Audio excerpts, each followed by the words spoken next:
ایک دفعہ کا ذکر ہے کہ کسی گاؤں میں بہت ہی غریب دھوبی رہتا تھا۔ کپڑوں کی دھلائی کے ساتھ ساتھ اس کو آسمان کو قریب سے دیکھنے کا بہت شوق تھا۔ وہ اور اس کی بیوی روز دھوبی گھاٹ پر کپڑے دھونے جاتے تھے۔ ایک روز جب اس کی بیوی کپڑوں کو سکھا رہی تھی، اس کی نظر آسمان پر پڑی اور کیا دیکھتی ہے کہ آسمان سے ایک ہاتھی اڑتا ہوا زمین پر اتر رہا ہے، اور جیسے ہی وہ زمین پر اترا تو وہ غائب ہو گیا۔ 2-3 روز تک وہ یوں ہی ہاتھی کو زمین پر اترتا دیکھتی رہی۔ ایک رات اس نے یہ سارا ماجرا دھوبی کو بتایا۔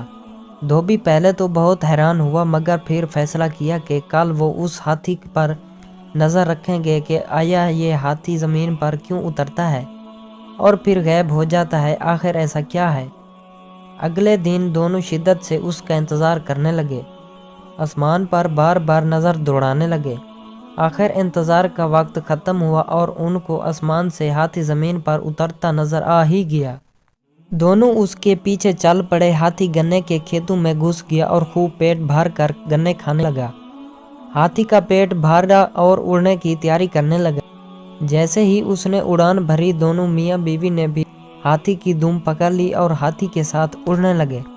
ہاتھی آسمان کی بلندیوں کو پہنچا تو دھوبی کیا دیکھتا ہے کہ ایک پہاڑ ہیرے سونے کے جوہرات سے چمک رہا ہے۔ یوں لگ رہا تھا جیسے کوئی اپنا خزانہ یہاں چھوڑ کر بھولے بیٹھا ہے۔ دونوں میاں بیوی کی آنکھیں دنگ رہ گئیں۔ آخر ہاتھی پہاڑ پر اتر گیا۔ دونوں میاں بیوی بھاگ کر سونے پر ٹوٹ پڑے اور زیادہ سے زیادہ سونا اکٹھا کرنے کی کوشش کرنے لگے۔ رات کے بڑھتے اندھیرے سے پریشان ہونے لگے۔ اچانک ان کو خیال آیا کہ صبح ہوتے ہی وہ ہاتھی کی دم پکڑ کر زمین پر اتر جائیں گے۔ آخر صبح ہوئی اور ویسا ہی کیا جو انہوں نے ساری رات سوچنے میں گزار دی۔ خیز زمین پر اترتے اور اپنے گھر کی طرف رواں دواں ہو گئے۔ ایک غریب دھوبی جو دن بہ دن امیر ہوتا جا رہا تھا، اس کو دیکھ کر سارا گاؤں حیران و پریشان ہو گیا کہ اچانک ایسا کیا ہوا جو دھوبی اتنا امیر ہو گیا ہے۔ گاؤں کے لوگ دھوبی کے پاس آتے اور اس کے یوں اچانک امیر ہونے کا راز پوچھنے لگے۔ دھوبی ان کو کچھ نہ بتاتا۔ ایک دن دھوبی کسی کام سے شہر سے باہر نکل گیا۔ اس بات کا فائدہ اٹھاتے ہوئے ان کی ہمسائ دھوبن کے پاس آئی اور باتوں باتوں میں خزانے کا راز اگلا لیا۔ رات کو جب دھوبی واپس آیا، دھوبن نے سارا ماجرا بتایا۔ دھوبی کو اس حرکت پر بہت غصہ آیا، مگر اب بات ہاتھ سے نکل چکی تھی۔ صبح سارا گاؤں دھوبی سے مدد مانگنے آ گیا کہ وہ ان کے ساتھ کھیتوں میں چلے اور ہاتھی کے ساتھ خزانے تک پہنچانے میں ان کی مدد کرے۔ یہ سب سننے کے بعد دھوبی کے دل میں لالچ پیدا ہو گئی کہ وہ ان کے ساتھ جا کے اور خزانہ اکٹھا کر کے لائے گا۔ یہ سوچ کر وہ ان کے ساتھ جانے کے لیے راضی ہو گیا۔ اگلی صبح سارے گاؤں والے کھیتوں کو نکل گئے اور آنکھیں آسمان پر جمائے بیٹھے تھے۔ ہاتھی زمین پر اترا اور گنے کھانے لگا۔ سب گاؤں والے اس طاق میں بیٹھے تھے کہ جیسے ہاتھی گنے کھا کے فارغ ہوگا، وہ سب اس کی دم پکڑ کر اس خزانے تک پہنچ جائیں گے۔ جیسے ہی ہاتھی اڑنے لگا، سب نے اس کی دم پکڑ لی۔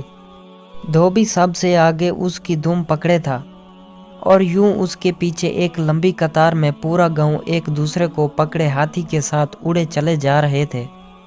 سب گاؤں والے آپس میں باتیں کرنے لگے کہ وہاں اتنا خزانہ ہوگا کہ ہم سب لے کر آ سکیں گے۔ کسی نے کہا، خود سے سوچنے سے اچھا ہے کہ ہم کیوں نہ دھوبی سے پوچھ لیں۔ ایک گاؤں والے نے پوچھا، دھوبی وہاں کتنا سونا ہے؟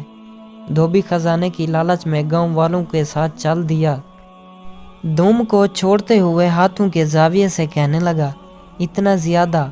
یہ کہنے کی دیر تھی کہ سب زمین پر سر کے بل گر پڑے اور ہاتھی مزے سے آسمان میں اپنی اڑان بھرنے لگا اور گاؤں والوں کو ان کی لالچ کی سزا مل گئی۔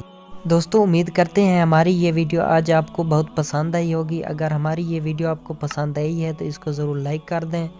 اگر آپ نے ہمارا یوٹیوب چینل ابھی تک سبسکرائب نہیں کیا تو اس کو ضرور سبسکرائب کر لیں، تاکہ آپ کو اس طرح کی مزید ہماری نئی نئی ویڈیوز فوری ملتی رہیں اور آپ